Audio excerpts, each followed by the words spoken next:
Assalamualaikum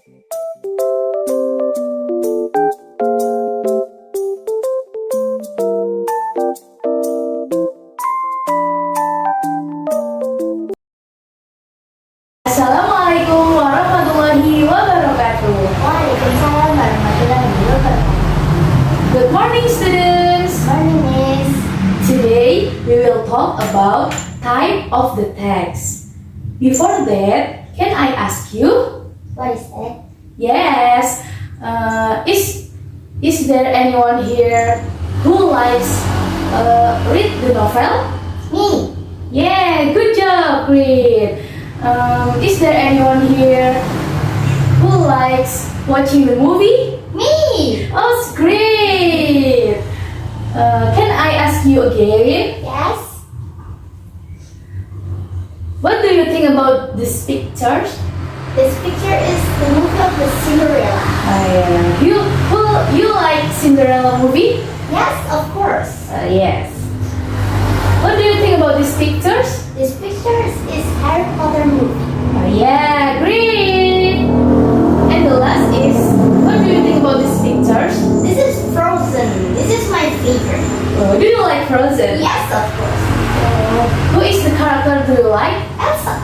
Oh yeah. Miss like Anna. Ah.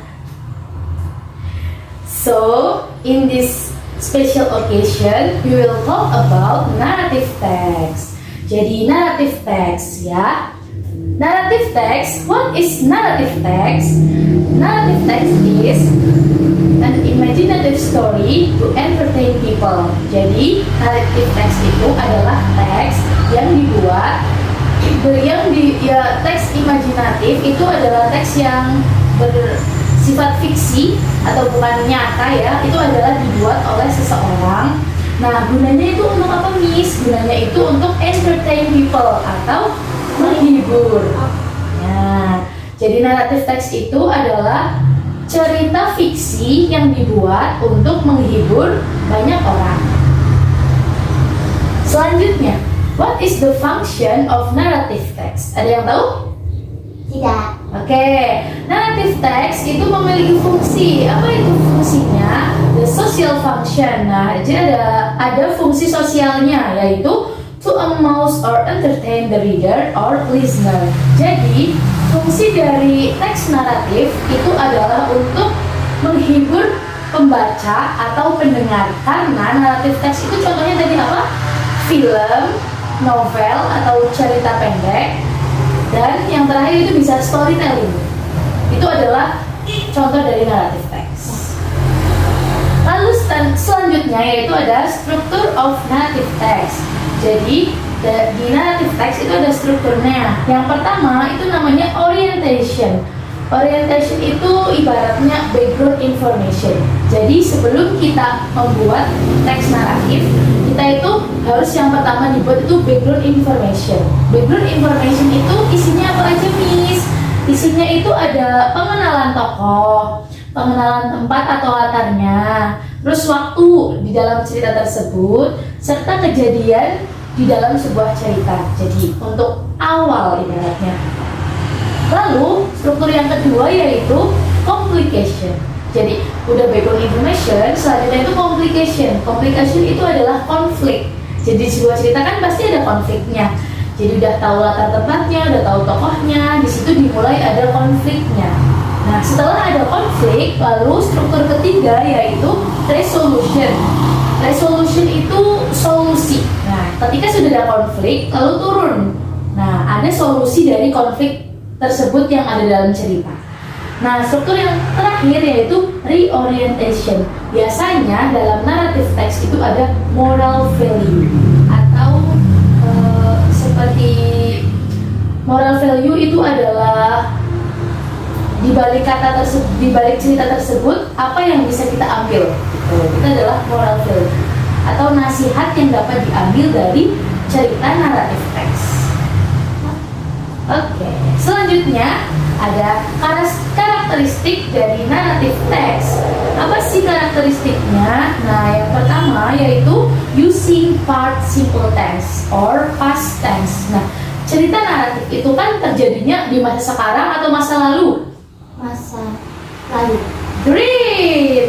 Terjadi di masa lalu. Jadi kita harus menggunakan simple past tense atau past tense itu kan yang udah terjadi. Nah, di dalam narrative text juga using adverbs of time. Once upon a time, terus one day. Coba ada yang tahu selanjutnya apa? One day long. Oke, long time ago. Great. Selanjutnya itu using direct and indirect speech. Contohnya apa, Miss? Direct speech yang ada di novel misalnya. Snow White said, "I'm so sad." Itu adalah direct speech atau pengucapan yang langsung. Tapi kalau indirect speech atau pengucapan yang tidak langsung, itu kalian bisa menuliskannya Snow White said that she was sad. Tapi kalau kalian mau nulisnya direct speech, itu kalian harus ada tanda petik 2 di atas, ada koma. Jadi kita harus memperhatikan punctuation atau tanda baca. Oke, setelah kalian paham dari strukturnya, definisinya, karakteristiknya apa saja, sekarang Miss ingin kalian untuk membuat contoh dari narrative text. Apakah kalian ready? Are you ready? Yes, I am. Yes, ready. Good job. Sebelum itu, Miss akan menggunakan spinner untuk menentukan tema kalian. Siapa yang mau pertama? Saya. Oke, silahkan spin tema yang akan didapat. Apa ya?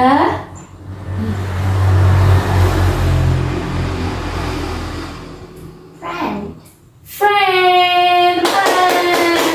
Jadi tema untuk hari ini yaitu friend. Silahkan kalian untuk membuat narrative text atau cerita story dari tema friend. Silahkan.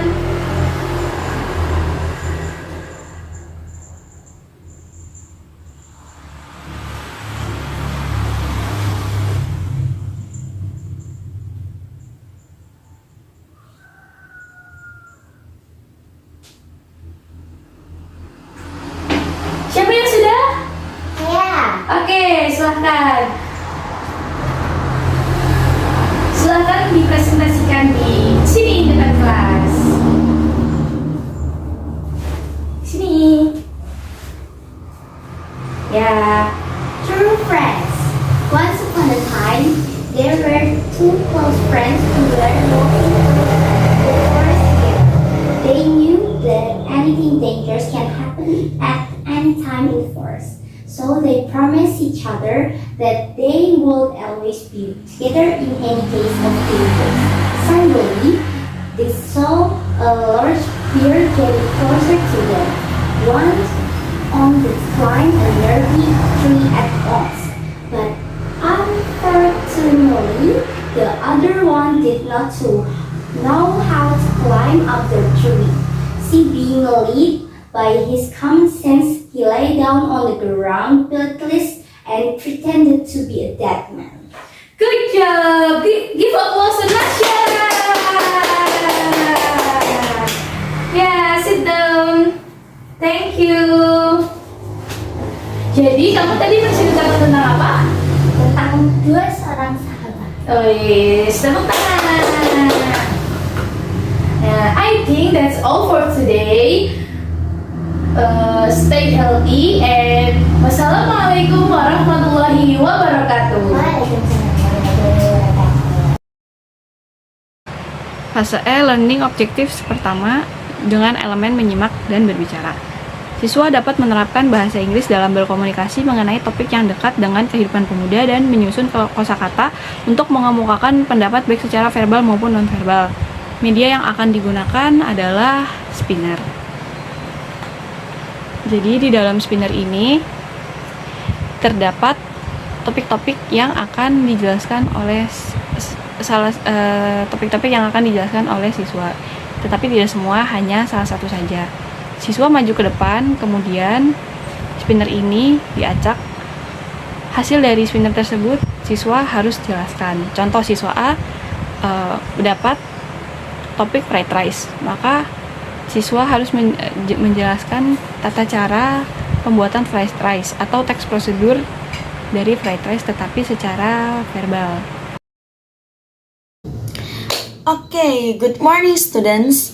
So now we're going to analysis about the text. So here I have 3 texts. You should analysis. This is a teamwork. So kalian akan dibagi menjadi beberapa grup. So how many students in this class? 35. Okay. So you guys divide into 7 group, consists of 5 people. So before I explain how to do this, please share this LKPD and the text. Okay, great. So here I have 3 texts, narrative text, procedure text, and descriptive text. Jadi yang pertama adalah kalian bersama grupnya menganalisis. Kira-kira kalian baca dulu keseluruhan teksnya. Terus di sini ada LKPD, lembar kerja peserta didik. Di sini tuh udah ada kriteria apa aja yang harus kalian tulis. Yang pertama yaitu language feature. Jadi kira-kira struktur kebahasaan yang dipakai dalam 3 teks ini tuh apa? Kalian tulis di LKPD tersebut. Kalian analisis dulu, kalau misalnya udah ketemu kalian tulis di LKPD-nya. Yang kedua yaitu what is the difference between other text. Jadi dari ketiga teks ini ada nggak perbedaannya? Kalau misalnya ada juga tulis lagi. Kalau misalnya nggak ada kalian bisa strip. Tapi kayaknya sih ada ya. Jadi kalau misalnya ini tuh perbedaan itu kayak ciri-cirinya gitu. Ciri-ciri dari teks naratif itu seperti apa, deskriptif teks itu seperti apa, prosedur teks juga seperti apa, kayak gitu ya. Terus kalau misalnya terus lanjut, so continue. The third point is what is the comparison between other text. Jadi dari ketiga teks ini ada persamaannya nggak? Dan kalian analisis, kalau misalnya ada persamaannya bisa langsung tulis di LKPD-nya. So the last point you must consider is the implicit meaning, makna tersiratnya. Dari ketiga teks ini ada makna tersiratnya tidak? Kalau misalnya ada, ditulis. Kalau misalnya nggak ada, bisa kalian langsung strip aja. Jadi kalian ini menganalisis 3 teks tersebut dan kalian ngisi di LKPD ini. Are you understand? Is it clear? Okay, clear enough. Okay, maybe that's and so please do it right now. Kalau misalnya ada pertanyaan, bisa nanyain aja langsung ya.